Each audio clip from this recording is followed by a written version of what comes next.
bismillahirrahmanirrahim. Assalamualaikum warahmatullahi wabarakatuh. Waalaikumsalam. Alhamdulillahirrabbilalamin. Pada kesempatan kali ini kita hadir. Saya ingin mengucapkan selamat datang di channel saya, Bang Niko Official. Nah, ini konten pertama saya pada channel Bang Niko Official. Jadi mudah-mudahan konten kita bermanfaat. Jangan lupa like, comment, and share. Baik teman-teman sekalian, pada kesempatan kali ini kita akan membicarakan terkait permasalahan hukum mungkin ya. Materi kita sore hari ini adalah bagaimana hukum Islam itu bisakah masuk di dalam hukum positif di negara kita. Jadi kali ini kita sudah kehadiran narasumber kita yang luar biasa, Bapak Jufri Hardianto Zulfan, SHMH. Beliau tokoh muda sekaligus pemerhati ketatanegaraan. Beliau juga akademisi, tenaga pengajar yang konsentrasi keilmuannya ketatanegaraan. Maka mudah-mudahan kita memang pas menghadirkan beliau dengan tema kita pada kali ini, yaitu hukum Islam masuk ya ke dalam materi hukum positif di negara kita. Baik, selamat sore Pak Jufri. Selamat sore. Sehat ya Pak ya? Sehat. Oke. Jadi Pak Jufri, kita ingin berbicara ya sedikit tentang ketatanegaraan, tentang konten hukum Islam ini. Kira-kira bisa nggak masuk di dalam materi hukum positif kita di negara kita? Karena kita ketahui memang di satu sisi negara kita memakai hukum warisan dari negara yang menjajah kita, negara Belanda ya, yang negara hukum ini juga Belanda juga memakai hukum ini dari Kode Penal Perancis ya, 1804 kalau tidak salah. Tapi di satu sisi Pak Jufri, negara kita, apalagi kita di Riau ini adalah mayoritas Melayu, mayoritas adalah masyarakat Muslim. Jadi memang kita ini bukan negara Islam kan gitu ya, tapi kita ini negara Muslim. Muslimnya banyak, tapi tidak memakai aturannya, hukumnya itu terutama masalah pidana tidak memakai aturan hukum Islam. Mungkin bisa diberikan tanggapan tadi. Silakan.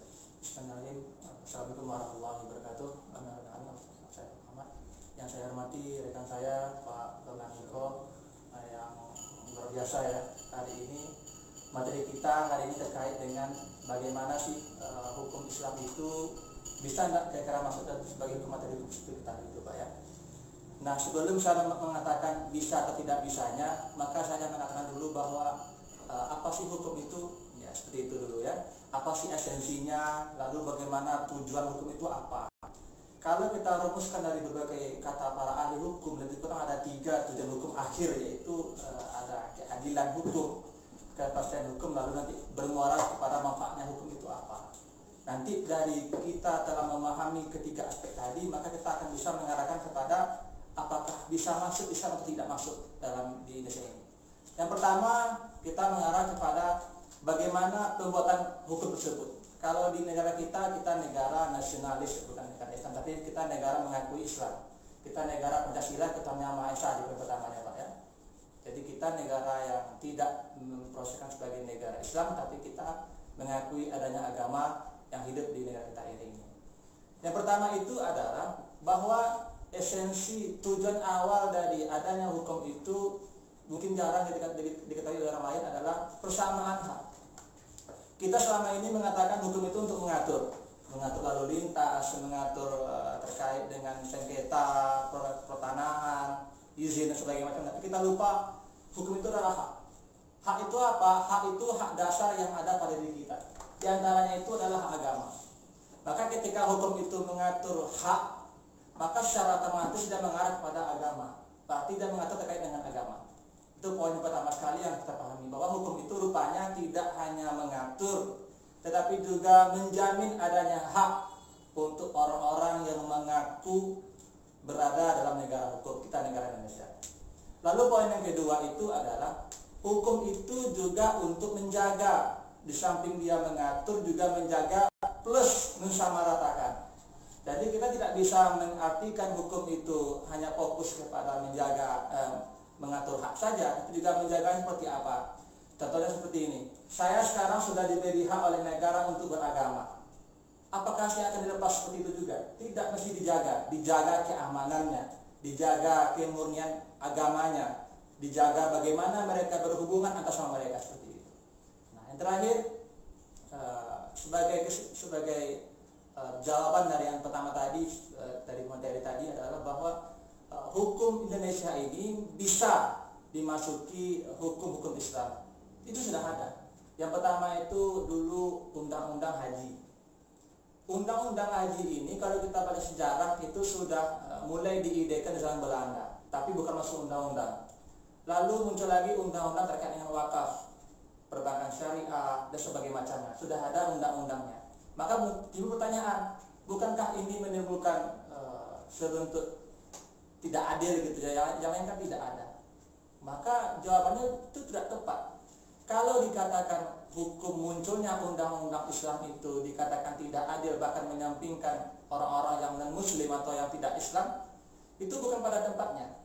Contoh seperti ini, saya punya anak 5, 4 orang anak saya itu adalah perempuan, 1 laki-laki. Maka ketika saya memberikan kepada anak saya mukena 4, 1 peci kepada laki-laki, apakah tidak adil? Adil dong. Kenapa adil? Karena 4 itu sesuai anak saya 4 yang perempuan, peci 1 untuk laki-laki. Nggak mungkin peci dikasihkan. Nggak mungkin peci seperti itu. Jadi logika itu harus kita normalkan. Kita tidak boleh iri secara buta. Tapi kita kalau di sini banyak yang mayoritas, ya mereka kita fasilitas. Betul. Jadi kita menghindari propaganda-propaganda yang merusak negeri ini pada hari ini. Lalu yang kedua, juga adanya hukum itu kenapa dimasukkan dalam undang-undang positif kita untuk menjamin. Kita harus mengakui bahwa hampir 80% pajak itu disumbangkan oleh orang Islam, baik itu dari segi bangunan mereka hingga gaji mereka. Maka menghargai itu justru harus dimiliki oleh negara.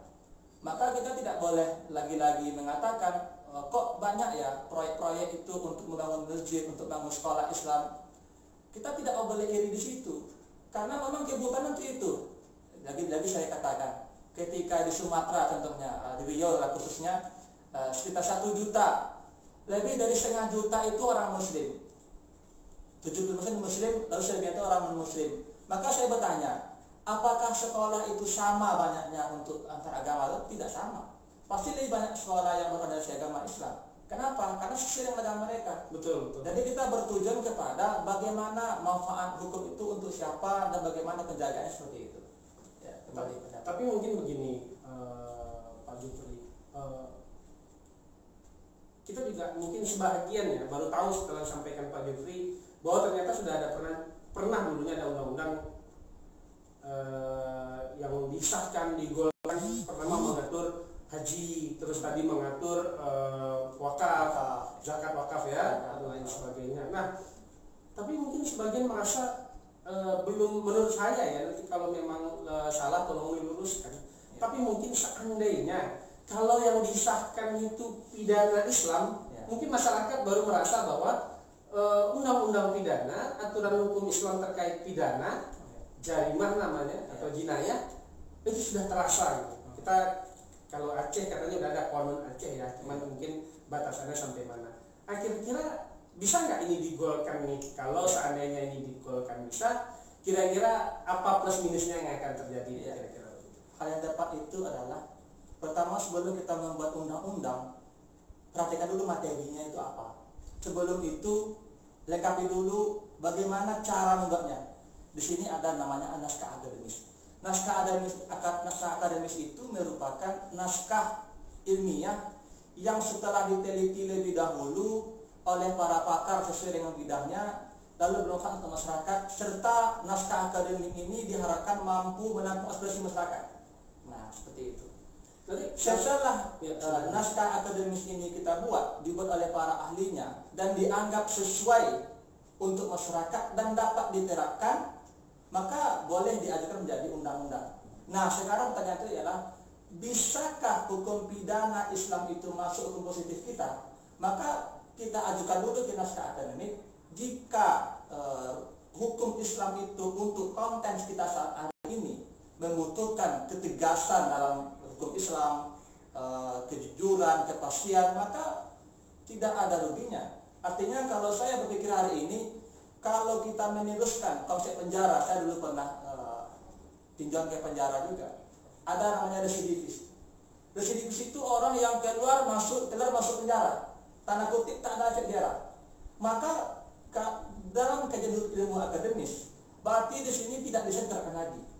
Maka kita coba untuk ide-ide terbaru, bagaimana cara kita untuk melaksanakan hukum yang lebih tegas, yang lebih disegani oleh masyarakat. Contohnya hukum Islam, pidana Islam. Tapi kita tepat untuk hari ini. Oh bisa ya Pak? Saya pikir tepat, karena naskah akademis itu diisi 3. Yang pertama itu adalah bagaimana dia mampu atau tidak untuk diterapkan. Lalu yang kedua, bagaimana isi itu ilmiah atau tidak ilmiah. Dan yang ketiga, bagaimana hukum itu berguna untuk masyarakat. Kalau hukum jenayah Islam itu untuk dunia kita hari ini memberikan kenyamanan kita, orang takut untuk mencuri, takut korupsi, berarti berguna dong untuk masyarakat. Kalau hukum Islam itu untuk hari ini, jenayah Islam khususnya untuk hari ini dapat mencegah orang, bahkan orang ingat aja, mak bahaya nih, karena seperti itu, potong tangan gitu ya, padahal ini banyak aturannya kan. Orang takut berarti bermanfaat. Dan secara ilmiah. Nah, jadi ini dulu kita perhatikan. Jadi kita tidak boleh terhalangi oleh pemikiran kita yang sempit bahwa hukum itu berorientasi pada manfaatnya seperti apa. Aceh hari ini sedang menerapkan hukum Islam dan mereka terbukti efektif. Orang mulai takut dalam bermasalah dengan hukum. Juga di Arab Saudi berzina orang sudah takut karena mereka di samping mereka malu, juga mereka tahu bagaimana ancaman seperti apa. Kalau hukum hari ini saya boleh mengatakan antara laki-laki dan perempuan, nggak jelas juga, betulnya masih ada residivis. Bahkan ada yang mengatakan, masukkanlah saya ke penjara, di sana ada makan gratis, ada minum gratis, ada kos-kos gitu. Jadi bukan lagi efek jerah, padahal sebenarnya hukuman itu punya 3 fungsi.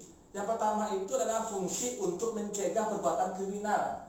Lalu yang kedua, fungsinya itu adalah untuk memberikan hukuman kepada pelaku. Dan yang ketiga itu berfungsi untuk mencari contoh kepada masyarakat yang belum masalah itu untuk jangan seperti itu. Tapi maaf Pak, saya potong. Bagaimana nanti dengan posisi keadaan KUHP kita dengan adanya itu dijadikan undang-undang, KUHP bagaimana? Nah, nanti kira-kira nanti ada pro kontra nggak? Jangan-jangan nanti ya kita harus nengok plus minusnya juga kan. Nanti yang non Muslim, jangan bikin undang-undang lagi atau bagaimana lagi? Nah, sama konsep dalam pengadilan kita ada peran agama. Atau dengan negeri, saya pikir tidak ada masalah. Justru kalau tidak diberikan kewenangan orang Islam untuk menerapkan hukum mereka, saya pikir nanti akan campur adukkan riuh kembali ini. Karena kita orang Islam yang banyak, kita tidak mau disalahkan karena kita yang banyak kan seperti itu. Maka kita buat aja hukuman yang tegas untuk kita. Jadi kalau kita mengatakan, oh tidak adil lah, Islam kan tidak ada hukuman, kami kok tidak ada seperti itu. Ada undang-undang Islam, ada undang-undang kami tidak ada. Undang-undang Islam itu berguna untuk orang Islam. Bukankah masjid itu untuk orang dengan masjid saja? Masjid ada nih di sebuah RT, RW. Siapa yang disuruh dalam masjid? Orang Muslim kan, bukan orang non-Muslim. Nah sama dengan hukum tadi. Hukum Islam itu dibuat oleh orang Islam untuk mengatur orang Islam sendiri, bukan untuk yang lainnya. Jadi kita tambah sedikit ya Pak. Kalau hal itu dilakukan, sebagaimana yang Bapak sampaikan, kita buat naskah akademik. Setelah naskah akademik ini dikaji oleh para ahli, diterima, terus dimasukkan ke DPR ya, ke DPR RI dan disahkan itu. Tapi berarti itu selain bisa itu juga konstitusional ya? Iya, saya kira itu sesuai dengan perundang-undangan kita. Selagi kita mau bersama-sama untuk harapan kita lebih baik lagi negara kita ini, maka kita sedangkan menyokong kawan kita yang di DPR dan di eksekutif agar mereka mau membuat hukum yang baru yang kita harapkan lebih mengamankan kita, lebih menjaga kita dari sisi ekonomi, sisi agama. Karena hari ini kita khawatir Pak, agama menjadi bahan permainan hari ini. Tidak ada yang dunia agama. Ini kan berbahaya sekali. Justru agama itu kan asli kita. Jadi seperti itu. Jadi agama harapan saya mengkaji tata negara sudah bertahun-tahun dan saya tidak mendapati adanya larangan memasukkan materi hukum Islam dalam positif. Terima kasih, luar biasa sekali materi kita hari ini dengan Pak Jupri. Kita dapat penyegaran, dapat suatu hal yang baru. Jadi bagi teman-teman dimanapun yang merasa merasa ternyata hukum Islam ya, bagi agama Islam punya potensi ya, jadi oposisi. menganggap itu dikesampingkan. Jadi kalau memang mau perjuangkan silakan perjuangkan saja melalui jalurnya. Dan apabila itu disahkan, maka itu konstitusional ya Pak Jepri, tidak melanggar hukum ya. Tidak melanggar hukum. Luar biasa. Baik, terima kasih Pak Jepri atas waktunya. Waktu kita juga udah habis. Semoga bermanfaat dan semoga teman-teman suka. Ingat, kalau suka silahkan di subscribe. Kalau Anda tidak suka dengan video ini, di skip saja. Baik, terima kasih. Kita tutup dengan lafaz hamdalah. Alhamdulillahirrahmanirrahim. Assalamualaikum warahmatullahi wabarakatuh.